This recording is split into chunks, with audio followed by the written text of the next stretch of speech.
Olá, pessoal. Nesse bate-papo vamos falar sobre edital e quem vai falar com a gente é a Luna Rabete, produtora cultural desde 98. Bora? Bom, prazer, eu sou Luna Rabete. Eu iniciei aí na produção cultural em torno de 98, 99, né? Eu tinha 18, 19 anos. De lá para cá, agenciei alguns grupos, né? Atualmente também agencio grupos, coletivos. Eu participo da empresa Movimentar Produções Artísticas, junto com a minha sócia Vanessa Soares, né? A gente já realizou algumas atividades, algumas ações, né, na área da cultura. Dentre elas, a gente já trouxe uma dupla de Nova York, que se chama Oxum, a Sandy Isidori. Então, a gente também trabalha com grupos internacionais e nacionais.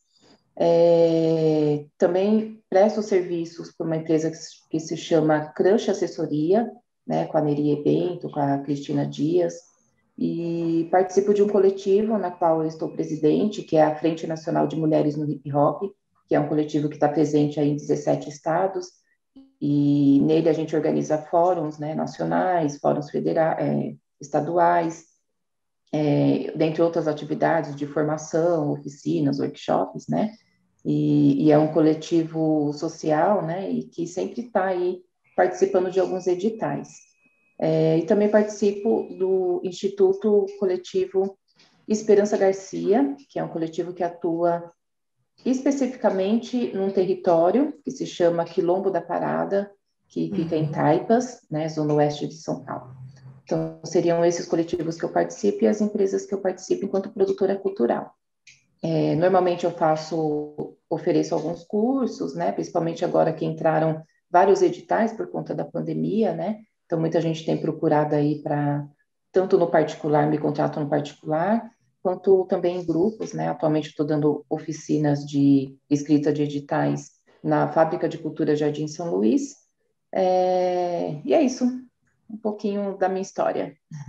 E você, o pessoal te contrata para escrever projeto e você também tem os seus próprios projetos, é isso, né? Isso, eu tenho os meus, né, na qual dos coletivos que eu participo, né, eu que escrevo e da empresa também para os artistas que trabalham com a gente. E as pessoas me contratam tanto para escrita de editais quanto também para orientar, explicar como que funciona, que as pessoas têm essa ansiedade que eu acho importante de querer aprender, né, a como escrever em editais, porque aí a partir daí começa a escrever em todos os demais, né? Então, normalmente abre uma lei de incentivo, as pessoas me procuram, a gente vai escrevendo junto, eu vou explicando como que funciona todo o processo para proponente ou proponente, né, entender como funciona a escrita para nos próximos da sequência, né? Acho que é bem importante essa parte. Sim, ainda mais nesse momento, os editais nunca se fizeram tão importantes, né? Quanto eles já sempre foram, né? Mas eu acredito que nesse momento, muitos artistas, eles têm, que não, nunca trabalharam com projetos, estão tentando aí pegar um pouco mais de conhecimento e pegar a sua fatia também, né? Exato, é verdade. E, e e chegando agora nas questões, eu queria que você me explicasse qual que é a diferença entre editais públicos e privados. Os editais públicos são aqueles que são leis de incentivo, né? Incentivo com verba pública, né? Então, seriam políticas públicas na área da cultura, né? A gente está tratando aqui da área da cultura, né? Então, seriam políticas públicas para a cultura, que é destinada uma verba do governo federal para algumas ações, né? A gente tem a Lei Rouanet, por exemplo. Essa verba vai para os estados, né? Então, os estados, o governo estadual, eles também disponibilizam verba para a cultura e os municípios também. Então, como eles vão distribuir essa verba? Eles criam editais, né? Então, esses seriam os editais públicos. Os editais de empresa privada, existem captação de recurso, né? Que você pode enquanto escrita, né, de projeto. Você pode mandar para essas empresas, aí você pode captar tanto pela Lei Rouanet, caso a empresa seja inscrita na Lei Rouanet, como você também pode estar captando através de editais próprios dessas empresas, né? Tem muitas empresas que fazem editais próprios, aí são editais para selecionar os projetos na qual elas querem investir, ou você pode captar direto com o contato, né, que você tiver dentro dessas empresas. Então, a diferença é essa, que edital público é com verba pública, edital privado é com verba da empresa privada ou em parceria com o público, né, que as empresas privadas também podem distribuir através do público por lei de incentivo fiscal. Tá. Essa parte das empresas privadas, normalmente as empresas têm alguma tipo relação, empresas que elas entram nessa parte de captação de recurso, tudo. Normalmente, como a pessoa ela consegue procurar isso? A pessoa enquanto empresa. A pessoa, não, enquanto a pessoa que está com um projeto, ela quer captar recurso, normalmente as empresas, elas,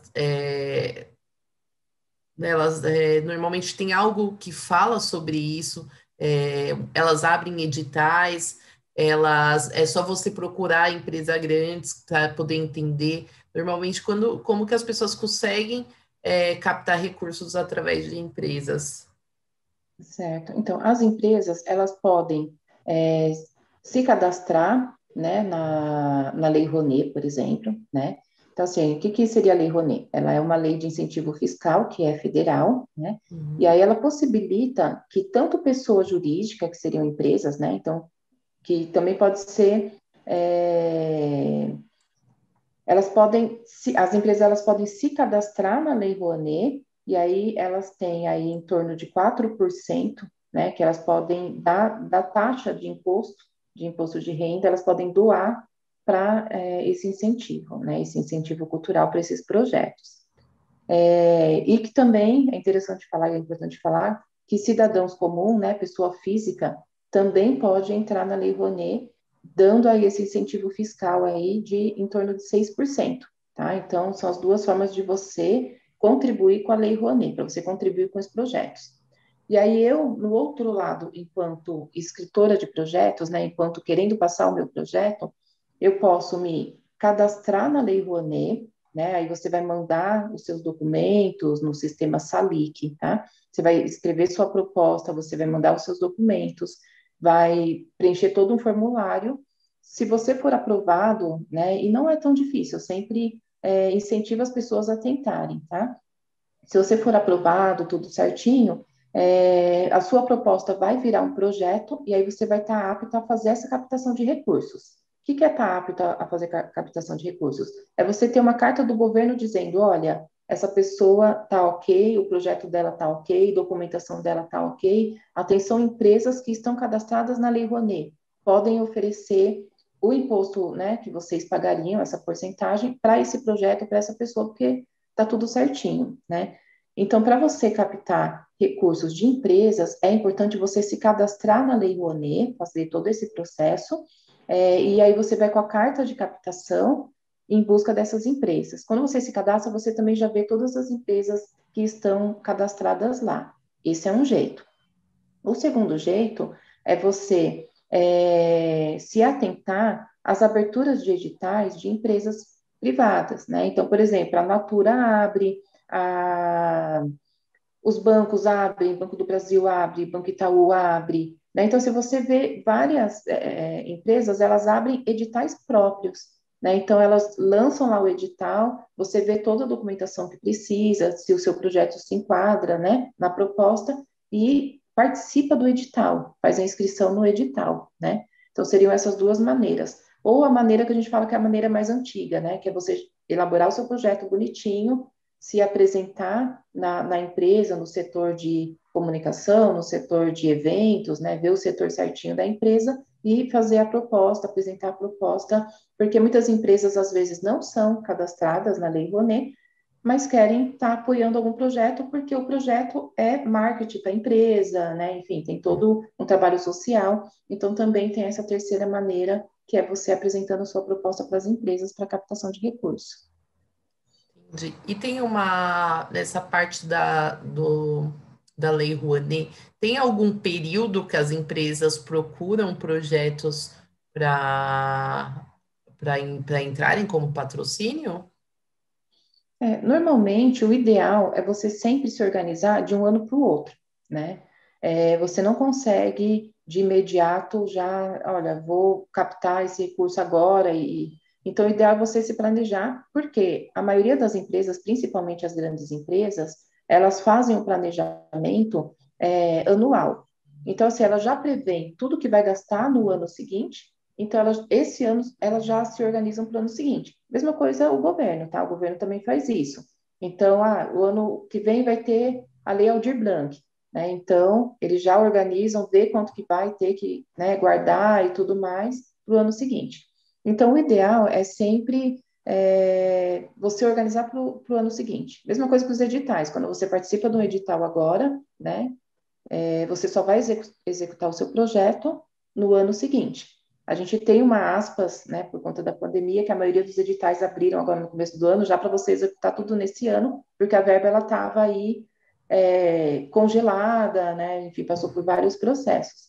Então é uma exceção por conta da pandemia. Mas tirando essa exceção, normalmente é de um ano para o outro. E tem algum é, site que é comum as pessoas acessarem para ter o conhecimento de todos os editais culturais, ou não? A pessoa tem que começar fazendo uma pesquisa aí, começar, né, montar, né, os links que precisa sempre estar entrando para dar aquela checada.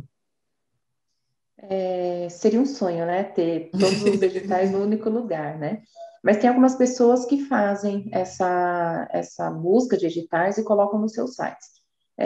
Eu gosto muito de usar um site que chama Da Gaveta. Da Gaveta tem vários editais, inclusive internacionais, né? Que a gente fica também muito assim dentro do meu município, dentro do meu estado, né? Mas é possível também você participar de editais internacionais e ter essas vivências, essas experiências também fora do país, né? E o Legal. site da Gaveta ele é bem interessante porque a galerinha lá faz busca em vários lugares, né? E consegue colocar tudo no seu site. Mas também é legal a pessoa, que eu acho importante se inscrever, principalmente quem é produtor cultural, no SP Cultura. Por quê? O site da SP Cultura, você faz o seu cadastro, tudo que você faz, enfim, as suas propostas e tal, e qualquer pessoa consegue te localizar ali, né? Então, também é uma venda, você se vender, né? Vender o seu trabalho, você se entender como um produto também, tá? Para que você também possa ter esses acessos desses lugares. É, E tem, que eu acho importante, sempre estar de olho nos editais fixos, né? Por exemplo, o PROAC sempre é edital fixo, então ele tem o período certinho para abrir, né? E dos municípios, né? Também ficar de olho nos editais de município, que também normalmente ocorrem todos os anos, né? E depende de cada município, né? Ficar de Essa olho até é nisso uma aí. pergunta que eu ia fazer, né? Quais editais eles têm uma previsão certa no calendário para acontecer? Apesar que teve também essas diferenças por conta da pandemia, né? A pandemia, ela veio assim, né? Trouxe coisas ruins e trouxe coisas boas, né? Vamos falar das coisas boas. As coisas boas foram os editais e a busca por mais pessoas, né, de buscar esse conhecimento de escrita de editais. Isso foi muito bom, porque muitos editais até, inclusive, acabavam caindo, né, assim, juntando. Tinha um edital específico para tal, vamos supor, edital específico para hip hop, edital específico para cultura negras. O hip hop não tinha tantos inscritos, culturas negras não tinham tantos inscritos, juntos os dois. Então, isso é uma perda para a categoria, né? Então, por exemplo, a galera do hip hop que se competia com a sua área, agora, além da sua área, também está competindo com culturas negras, que é bem ampla, né? Que aí já entra samba, entra, enfim, várias outras categorias, né? Então, o que foi bom foi isso. Muita gente está escrevendo, muita gente que nunca imaginou em escrever está escrevendo, né? Então, está aumentando e eles estão vendo a realidade, né, de eles, enquanto governo, da necessidade de se investir em políticas públicas de cultura, né, investir em mais editais, aumentar a verba de editais, porque tem muita gente que precisa, né, principalmente na pandemia, que muita gente, produtor cultural, como que você iria trabalhar se não fosse essas leis de incentivo? se está tudo fechado, seus artistas não estão, né, se apresentando, não estão, você não está conseguindo captar recursos, tá toda uma dificuldade, né? Muita gente desempregada, o setor cultural foi muito atingido, né? Então, você precisou por necessidade, não foi pelo, né? Não foi pelo amor, foi pela dor, né? Você por necessidade precisou aprender ou buscar alguém que entendesse, né? Então, isso foi extremamente importante. E você deu um exemplo, foi pro próprio PROAC, né? Que tem um edital que ele mistura a cultura hip hop, cultura negra, outros. E aí eu queria aproveitar isso e você tirasse essa dúvida, que qual que é essa diferença do PROAC direto, né? E o PROAC editais. E qual que é a importância para se inscrever neles? Certo. Lembrando que o PROAC, ele é a nível Estado de São Paulo, né? Então, todas as pessoas que moram há mais de 2 anos, que atuam dentro do Estado há mais de 2 anos, podem participar, tá? Tanto pessoa física quanto empresa, né? A diferença, entre ambos os PROACs, né? Tanto direto quanto editais, é que o PROAC Editais, ele já existe há alguns anos, né? Ele tem várias categorias, aí você pode ver aquele que você se enquadra, né? Então, tem editais de circo, editais de culturas negras, editais de teatro, por aí vai, né? São vários editais. Esses editais, eles são valores fixos, né? Então, você tem um edital que você pode usar 50 mil, 100 mil, 150, 200, né? Então, são valores fixos. Lembrando que o edital, por ser um valor fixo, o valor, vamos supor, daquele edital é 50 mil, se você fizer 51 mil, pode? Não pode, seu projeto vai ser inabilitado. Você pode fazer 45 mil? Não pode. Tem que ser exatamente o valor fixo do edital, tá? Assim como tem editais que vai estar escrito até 50 mil. Então, se é até, pode fazer menos? Pode, tá? E tem aqueles editais que são no mínimo X, no máximo X, né? Por exemplo, Fomento da Periferia de São Paulo. É no mínimo 120 e poucos mil e no máximo 300. Pode fazer nesse intermediário? Pode. Pode fazer menos 120 e poucos mil? Não pode, porque é o mínimo. E também não pode ultrapassar. Então, sempre ficar de olho nisso, porque muitos projetos são inabilitados por planilha orçamentária, né, por colocar fora daquilo que o edital está pedindo. Então, os editais, o PROAC Editais, ele já tá aberto, ele vai até julho, então é importante vocês, ele sempre fica nesse período, tá, aí de maio a julho, é importante sempre ficar atento, tá, atenta nisso, né, nesses prazos. O edital direto, é a primeira vez que ele está acontecendo, tá, esse ano. Na verdade, ele era o edital ICMS que o Estado fazia, tá, também de captação de incentivo fiscal, né? O ICMS, ele não existe, né? Pelo menos esse ano ele foi extinto. E aí, o que que eles fizeram? Ao invés das empresas, dos editais ICMS irem em busca, desculpa, dos projetos irem em busca dos incentivos fiscais, dessa captação, como ele já tinha uma verba, ele falou: olha, vamos fazer o seguinte: empresas, pessoas, vocês não precisam ir atrás da pessoa jurídica para captar. Nós já temos esse valor aqui. Então, esse ano, o edital ICMS não existe, virou edital direto, né? O PROAC direto, e já tem os valores fixos lá para você usar no seu projeto, tá? Então, também é interessante, quem nunca participou, né? Ou se você tem projeto no edital PROAC, também escrever no direto, porque você também pode, enquanto pessoa física, enquanto pessoa jurídica, participar desses editais, tá? E tem um terceiro PROAC, que é o PROAC Lab, que ficou aberto, né, no final do ano, muitas pessoas participaram, que foi esse auxílio emergencial, né? Embora seja um auxílio, você foi obrigada a fazer projetos com esse auxílio, né? Não foi diferente do auxílio de R$ 600 que o governo deu para as famílias, né? Que você recebe, ok. Você teve que executar, fazer planilha orçamentária e prestar contas. E o Lab tem que ficar de olho nos seus municípios, porque teve uma verba congelada desse Lab e que foi liberada, né? O setor cultural brigou por isso e tudo mais e conseguiu essa liberação dessa verba. E essa verba, ela foi para os municípios. Então, é importante que cada município fique de olho, porque vai abrir novamente, em alguns lugares já abriu, o LAB, tá? Que é para usar esse restante da verba aí que estava congelada e que foi liberada. Importante. Uma dúvida, nessa parte que você falou sobre valores fixos e você colocar na sua planilha orçamentária ter que atender isso. Então, você vai lá adaptar os valores para fazer certinho. Na hora da prestação de contas, vai ter provavelmente uma diferença, né? Pode ser que sobre esse valor. Isso acontece. Pode acontecer, porque de repente você previu na sua planilha que, vamos supor, você vai comprar uma máquina fotográfica que custava, você, né, fez lá 3 orçamentos, tirou uma média, custa 3.000. Então, você colocou na sua planilha 3.000. Quando você vai executando, tem uma mega promoção, essa máquina não é mais 3.000, é 2.000, vai sobrar 1.000.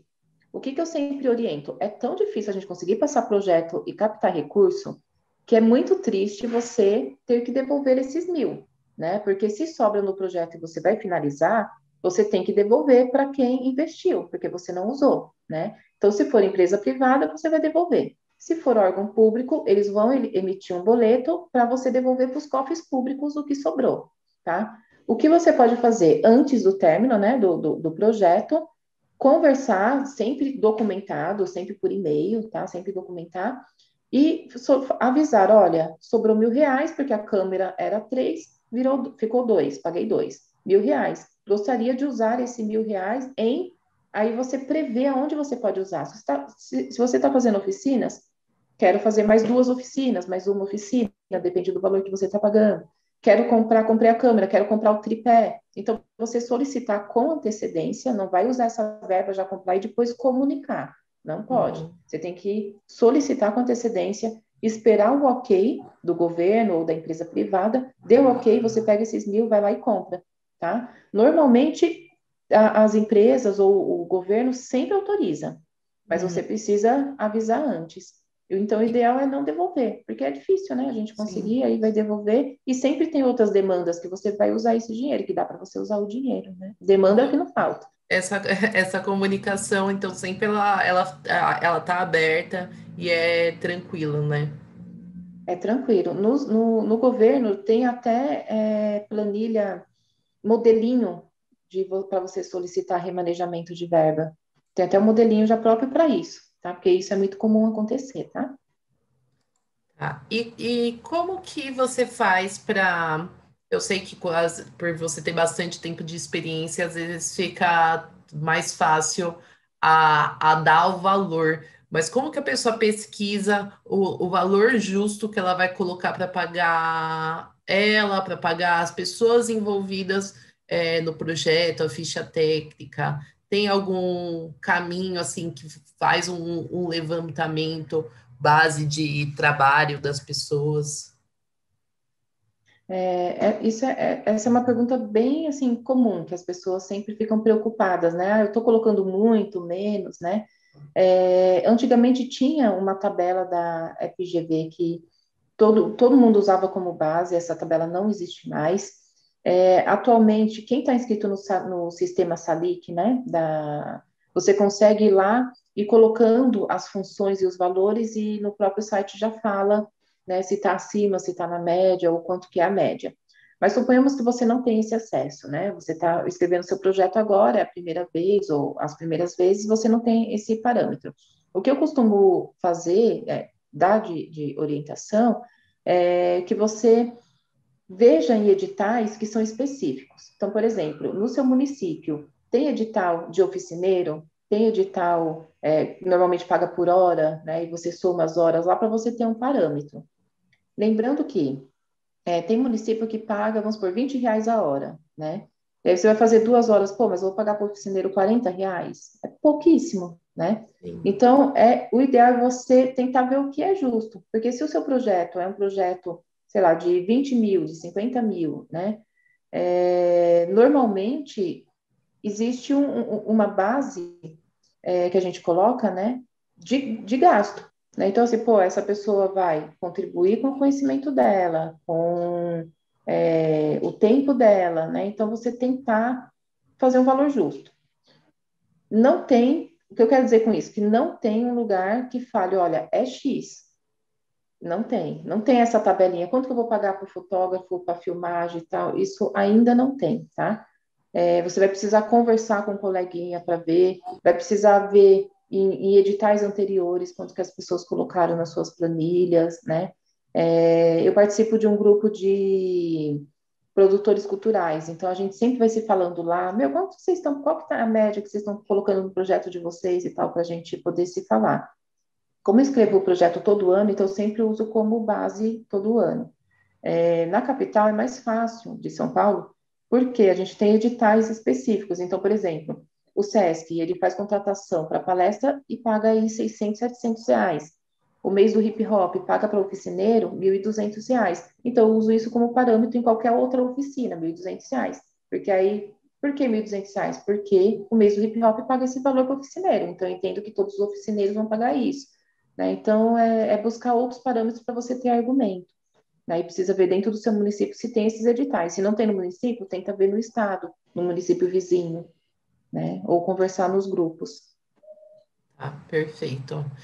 E uma coisa também que eu percebo que é sempre uma dúvida, e eu não sei se varia aliás, varia, né, de edital, mas o que é mais normal a pessoa física, quando a pessoa faz na pessoa física, né, ela sofre o desconto lá do imposto de renda, aliás, ela tem que pagar depois, tá, prestar conta lá no imposto de renda dela, né? E também na pessoa jurídica, ela tem o desconto da nota fiscal. Esses valores que vai ser descontado, que ela vai ter que pagar, ele pode ser informado na planilha orçamentária? É, como regra, não.